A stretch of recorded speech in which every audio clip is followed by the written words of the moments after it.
Yun po yung katuparan noong sinasabi ng Diyos dun sa Hebrews chapter 8. Ano po? Alamin pa natin yung tungkol sa templo ng Diyos. No? Sangkunin naman natin kay Apostol Pedro sa kanyang sulat sa unang Pedro, kapitulo 2, ang talata po ay 4 hanggang 5. Ganito po ang ating mababasa. Na kayo'y magsilapit sa Kanya, no? Doon po sa ating Panginoong Kristo, ang sabi, kayo'y magsilapit sa Kanya na isang batong buhay, na sa katotohanan ay itinakwil ng mga tao, datapwat sa Diyos ay hirang mahalaga. Kayo rin naman, na gaya ng mga batong buhay, ay natatayong bahay na ukol sa Espiritu upang maging pagkasaserdoteng banal, upang maghandog ng mga hain na ukol sa Espiritu na nakakalulugod sa Diyos sa pamamagitan ni Kristo. Ano po? Sabi nga niya, kayo rin naman na gaya ng mga batong buhay, na kapag sama-sama po pala, may nakakabuo ng bahay na ukol sa Espiritu. Yung parang bawat isa sa atin ay isang batong buhay na kapag nagsasama-sama, nakakabuo po ng spiritual house. No? At doon nga sa templong ito, tayo po yun, ano? Ang iglesia, na ang bahay na ukol sa Espiritu, dito po nananahan ang Diyos, ang Espiritu ng Diyos. Hindi po sa physical building o templo na ginawa ng kamay ng tao. No, kaya nga po may mga relihiyon na masyado nilang pinapaganda yung mga kanilang building, yung kanilang mga kapilya.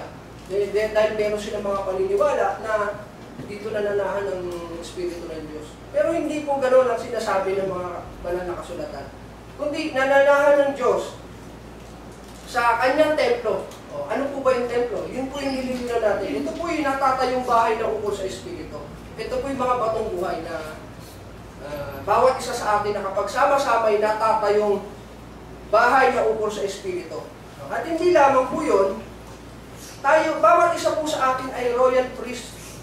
No? Nabasa niyo po dyan, upang maging pagkasaserdoteng banal.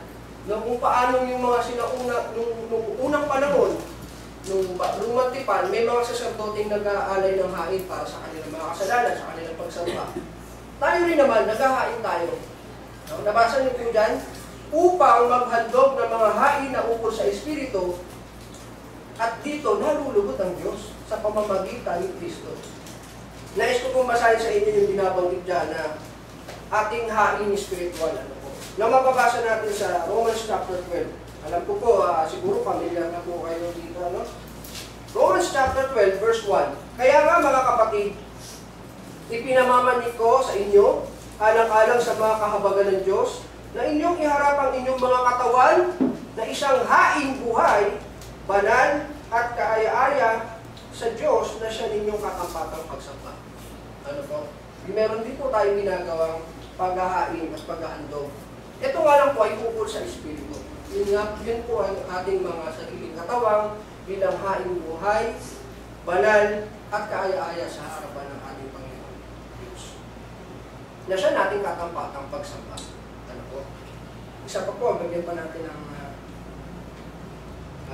pagpaliwanag sa sulat naman ni Apostol Pablo sa kanyang unang sulat kay Timoteo sa kapitulo 3 talata 15. Ang sabi po diyan ay ganito, ngunit kung ako'y magluwat ng mahabang panahon ay upang maalaman mo kung paano ang dapat sa mga tao na ugaliin nila sa bahay ng Diyos. Ano po yung bahay ng Diyos?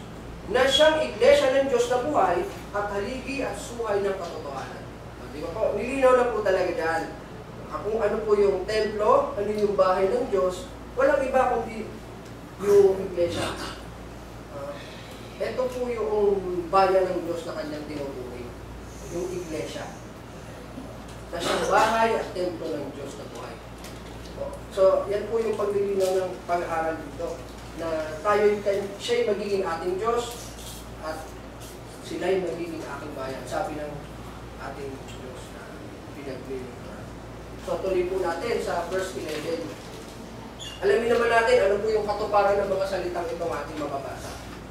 At hindi magtuturo ang bawat isa sa kanyang kababayan at ang bawat isa sa kanyang kapatid na sasabihin, kilalanin mo ang Panginoon, sapagkat ako'y makikilala ng lahat mula sa kalilitan hanggang sa kadakilaan sa kanila. Yung ibig na sabihin ng Diyos dito, hindi na magtuturo ang bawat isa sa kanyang kababayan, at ang bawat isa sa kanyang kapatid na sasabihin, kilalanin mo ang Panginoon. So, hindi na ba tayo dapat pangmangaral o magturo? Hindi na ba dapat tayo mag-Bible study? Dahil ang sabi ng Diyos, hindi na magtuturo ang bawat isa sa kanyang kababayan. At ang bawat isa sa kanyang kapatid na sasabihin, kilalanin mo ang Diyos o ang Panginoon. Sapagkat ako'y makikilala ng lahat. Ano pa yung ibig kong sabihin nito? Ano? So, para ipaliwanag po o maging malinaw po sa atin ang salita ng Diyos na ito, magbibigay po ako ng mga bagay na ipagkukumpara ninyo. Ano po? So, magsisimula na ako. Ipagkumpara nyo po kung ano yung, kung paano ito naisakatuparan ng Diyos. Sisimulan ko pong talakayin sa inyo yung nangyari kay Stephen. Kilala niyo po si Stephen, ano? Dito, siya po ay binabanggit sa Acts chapter 6 to 7. Siya po yung, isa siya sa itinalaga ng mga apostol. Noong dumadami na yung bilang ng mananampalataya sa Jerusalem. Para po hindi mapabayaan ng mga apostol yung gawain pagtuturo. Naghalal sila ng mga lalaki na makakatulong sa kanilang gawain. Isa po si Stephen doon. So, ang kwento po ni Stephen, siya po ay nakipagtalo, nakipagdebate, o sa ibang salita, no?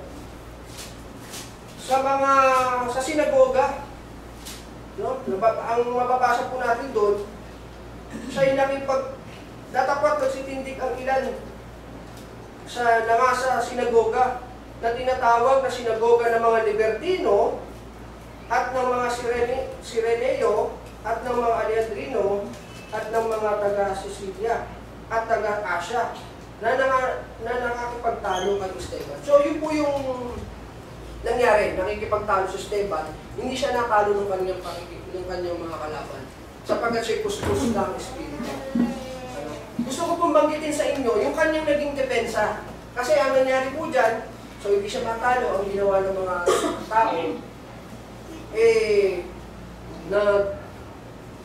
nakipagsabuatan sa ibang tao para pagbintangan siya ng mga kung ano-anong akusasyon. Para palabasin siya ay laban sa Diyos, siya ay laban kay Moises, sa mga kautusan at sa templo. Kaya po siya iniharap sa Sinedrin. Kung sa ating panahon, para po siya dinala sa court of law para litisin. So, doon sa paglilitis niya, siyempre, meron siyang pagkakataong ipagtanggol yung kanyang sarili. Meron siyang depensa. At gusto ko pong banggitin sa inyo yung ilan sa kanyang depensa na may kinalaman po sa ating pinag-aaralan. Ano po? Umpisaan po na po natin. So, yun yung background, ano po? Sa Kapitulo 7, ang talatay 37 hanggang 38. Ito po yung isa sa kanyang depensa nung siya nililitis sa Sinedrin. No? Nagbibintangan siyang laban sa Diyos, laban sa kautusan ni Moises. Ito ang sabi niya. Ang sabi niya po, ito yaong Moises na nagsabi sa mga anak ng Israel, palilitawin ng Diyos sa inyo ang isang propeta na gaya ko mula sa inyong mga kapatid. So, ang depensa niya, kinikwento niya yung history ng kanyang ninuno. Yung history ng Israel. Para sabihin, hindi ako walang kaalaman sa mga kautusan ni Moises. Kung tutusin, alam niya nga ang history ng Israel eh. Kaya ito yung kinikwento niya. Ito yung Moises na nagsabi sa mga anak ng Israel, palilitawin ng Diyos sa inyo ang isang propeta na gaya ko mula sa inyong mga kapatid. Ito yung naroon sa iglesia sa ilang, na kasama ang anghel na nagsalita sa kanila sa bundok ng Sinai, at kasama ang ating mga magulang na siyang nagsitanggap ng mga aral na buhay upang ibigay sa atin. So ito yung sinasabi kong may kinalaman sa pinag-aaralan natin. So doon sa bundok ng Sinai, ang sabi niya, no, si Moises na yung nasa iglesia sa ilang, kasama ang ating mga magulang na siyang nagsitanggap ng mga aral na buhay upang ibigay sa atin. So ganun po yung nangyayari.